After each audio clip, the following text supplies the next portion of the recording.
বস, এরা তো খুব বড় লোক মনে হচ্ছে গো। এই বাস, এ তো রাজপাথের মতো বাড়ি গো।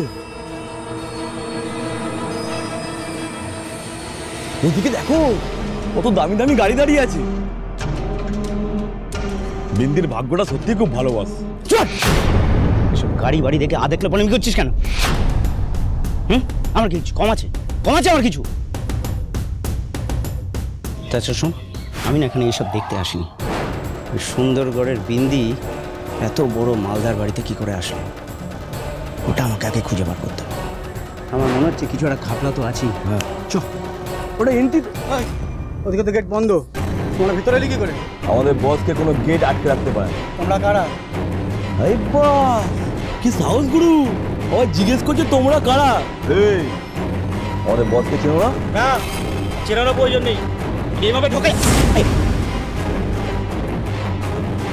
যাবে, এবার ভিতরে ঢোকা যাবে, সব বন্ধ হয়ে যাবে, তাই না? চলো। কি গো ঠাকুরজি, আজকে বিয়ে বাড়ির অনুষ্ঠান বলে কথা, তা বাড়িতে কোনো সাজগোজ নেই? ওরাও তো কেউ সাজেনি, না দিয়েছে আলো, না দিয়েছে ফুল। হ্যাঁ গো বিন্দির মা, ওরা কি তাহলে আমাদের বিন্দিকে মেনে নেয়নি? আরে বাবা না গো বৌদি, তোমার আবার বড্ড বেশি বাড়াবাড়ি। এরা হচ্ছে কি শহরের বড় লোক, বুঝছো? এদের ব্যাপার স্যাপারই আলাদা। দেখো গে, হয়তো বড় কোনো বাড়ি নিয়েছে অনুষ্ঠানের জন্য, সেখানেই বউ বাচ্চা হবে পরে হয়তো। আরে বাস, এ তো সত্যি রাজপ্রাসাদের মতো বিশাল বাড়ি। আমার মেয়ের পছন্দ আছে বলতে হবে, খুব ভালো করে বিয়ে করেছে। বাবা মা, তোমরা হঠাৎ এখানে আসতে গেলে কেন বলো তো?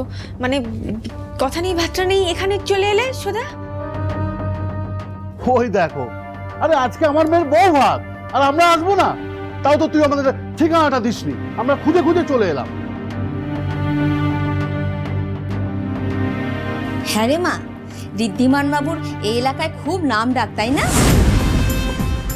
ওনার নাম বলতেই একবারে ওনার বাড়িটা সবাই দেখিয়ে দিলেন। এই এলাকায় উনি খুব বিখ্যাত না রে? আচ্ছা, আমি বলছিলাম কি, আপনাদের বাড়িতে তো আজ একটা বউ ভাতের অনুষ্ঠান, তো কোনো আয়োজন তো দেখছি না, আর আত্মীয় স্বজন নেই, কোনো আলো, কোনো ফুল, কিচ্ছুই তো দেখতে পাচ্ছি না। হ্যাঁ রে বিন্দি, তোর এই অবস্থা কেন? তুই শাড়ি গয়না কিচ্ছু পরিসনি? উমা তাই তো, আর ওই যে একমাত্র সিঁদুর পরে এলি, এখন তো এক ফোঁটাও সিঁদুর নেই রে। গোবিন্দির বাবা, আমার মনে হয় এই বাড়িতে বিন্দিকে ওরা কেউ বউ হিসেবে মেনে নেয়নি গো।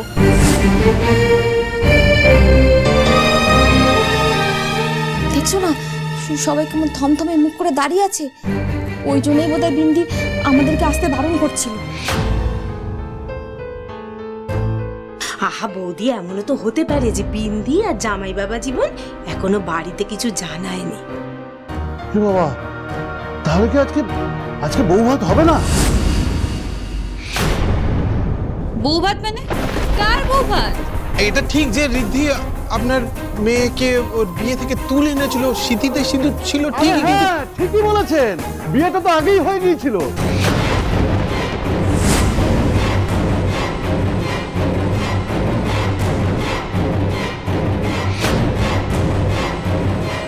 ওই আমার বিন্দি যখন সিদ্ধান্ত নিয়েছিল যে বিয়েটা করবে, তখন আমি রাজি ছিলাম না, কিন্তু আমি বাধ্য হয়ে রাজি হয়ে গেলাম। আপনারাও রাজি হয়ে যান। দেখুন ওই কথাই বলে না, মিয়া বিবি রাজি তো কিয়া করেগা পাজি। না না, পাজি না, মানে বলছি যে আপনারা মতামতটা দিয়েই দিন, বুঝতে পারছেন? ওদের সুখেই তো আমাদের সুখ, তাই না? কি বলছেন কি বলুন তো আপনারা? কিচ্ছু তো বুঝতে পারছি না। কিসের মিয়া, কিসের বিবি, বউ ভাতটা কার? ও হ্যাঁ হ্যাঁ, ঠিকই তো, আপনাদের তো অভিমান হয়েছে, আর সেটা হওয়াই তো স্বাভাবিক। দেখুন বিয়েতে তো আমরা কোনো ওই আত্মীয়তা অতিথিয়তা করতে পারিনি না, কিন্তু আজকে আমরা প্রস্তুত হয়ে এসেছি, সবকিছু নিয়ে এসেছি, তত্ত্ব সব। কি এই চলো চলো, দাঁড়িয়ে আছো কেন? চলো তাড়াতাড়ি এসো, তাড়াতাড়ি এসো, এসো। হ্যাঁ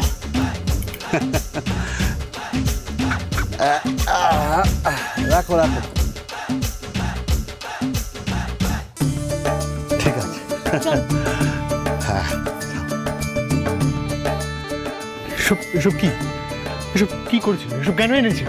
না, আপনি আমার মেয়ে সারা জীবনের দায়িত্ব নিলেন, তাকে বিয়ে করে সসম্মানে এই বাড়িতে বউ করে নিয়ে এলেন, আর আমি এটুকু করতে পারবো না?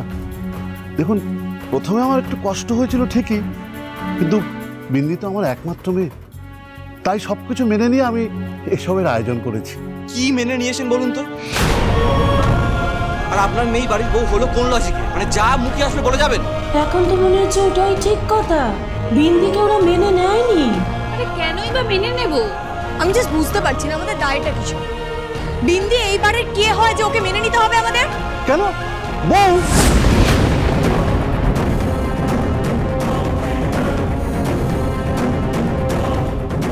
বিন্দি এবারের বউ, ঋদ্ধিমান বাবু স্ত্রী। দেখুন, ঋদ্ধিমান বাবু এবারের বড় ছেলে, আমার মেয়েকে পছন্দ করে বিয়ে করেছে, আপনাদের এটা মেনে নিতে হবে। আমি ওদের পাশে আছি। ব্যাস, আজ আমি শেষ। আমার আর বাঁচার কোনো রাস্তা নেই। ঋদ্ধি, কি বলছেন ওনারা এসব? তুমি মেয়েটাকে বিয়ে করেছো? আচ্ছা ঋদ্ধি, তুই তো ওই মেয়েটাকে উদ্ধার করতে গিয়েছিলিস, উদ্ধার করতে গিয়ে সব কি করে বসলি বল? তুমি বুঝতে পারছি না। প্লিজ এইসব কথা শুনো না, আমি সবটা পরে বুঝিয়ে বলবো তোমাকে। লিসেন মিস্টার মিত্র। দেখুন মিস্টার সিংহরায়, আপনি কিন্তু আমাকে কথা দিয়েছিলেন যে আমার মেয়ের সমস্ত দায়িত্ব আপনি পালন করবেন, তাই আমি ভরসা করে আমার মেয়েকে আপনার হাতে তুলে দিতে রাজি হয়েছিলাম, কিন্তু এখানে এসে তো দেখছি আপনি বাড়ির লোকদের কিছুই জানাননি। না, এটা কিন্তু ঠিক হয়নি। বোন কুনাল, শুনলে তো? আমি কালকে বারবার করে বলেছিলাম ডেফিনেটলি ওখানে কিছু একটা হচ্ছে, নাহলে শুধু শুধু ঋদ্ধি কেন এই মেয়েটাকে এই বাড়িতে নিয়ে চলে আসবে? এবার বোঝো ঢালা। ও মাই গড, আয়ুষ বস এরকম কাজ কি করে করতে পারে? এই বয়সে এসে বিয়ে, মানে এবার থেকে তোর সৎমাই বিন্দি। তুই বুঝতে পারছিস না এসব একটা মিসআন্ডারস্ট্যান্ডিং? পপ সেরকম কাজ করতে পারে না। আমি জাস্ট ভাবতে পারছি না ঋদ্ধি তুমি এমন কোনো কাজ করতে পারো। একটা হাঁটুর বয়সী মেয়েকে বিয়ে করে বাড়ি নিয়ে চলে এলে, তুমি কি করে করলে এটা? চুপ করো প্লিজ, চুপ।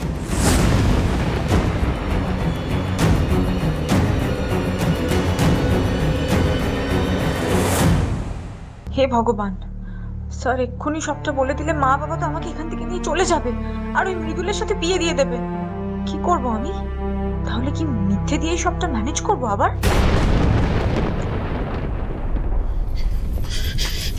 কি হলো বাবা? শোনো না, শোনো। ঠিক দেখো বাবা, দেখতেই তো পাচ্ছ ওনারা আমাকে মেনে নেননি, তার মধ্যে যদি তোমরা এখন ঝামেলা করো ওনারা আমাকে আরোই মেনে নেবেন না। তার থেকে আমি বলি কি, তোমরা এখন বাড়ি চলে যাও, আমি পরে একটু সময় দাও আমাকে, আমি পরে সবটা বুঝিয়ে বলবো, প্রমিস। ঋদ্ধি, কি হচ্ছে বল না, একটু খুলে বল না। এসবটা মিথ্যেরা, এসবটা হয়েছে এই মেয়েটার জন্য। ও আসলে আমার কাঁধে বন্দুক রেখে চালিয়েছে যাতে ওই বিয়েটা থেকে ও পালাতে পারে। ওকে, আই ট্রাস্ট ইউ, মেনে নিলাম আমি তোমার কথা, কিন্তু একটা বাইরের মেয়ের জন্য তুমি এত বড় ঝুঁকিটা কেন নিচ্ছ? আমি তো সেটাই বুঝতে পারছি না ঋদ্ধি। না, মানবো না, কিছুতেই মানবো না। তোকে যদি ওরা মেনে না নেয়, তোকে কষ্ট করে এই বাড়িতে থাকতে হবে না, তোকে আমি এক্ষুনি নিয়ে চলে যাবো। চল বিন্দি, চল, অপমান সহ্য করে এই বাড়িতে থাকতে হবে না, চল তুই।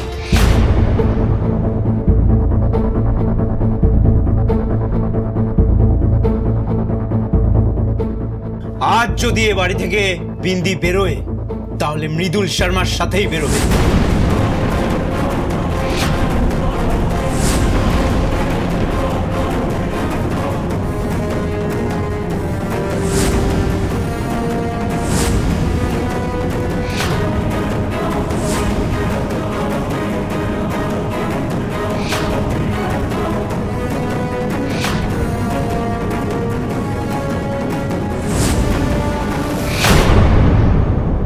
আরে কি হলো? চলো বিন্দি, দেরি হচ্ছে তো, চলো।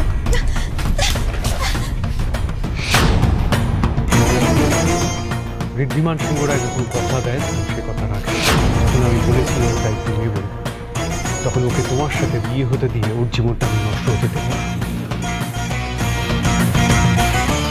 আর বিন্দি এখান থেকে কোথাও যাবে না।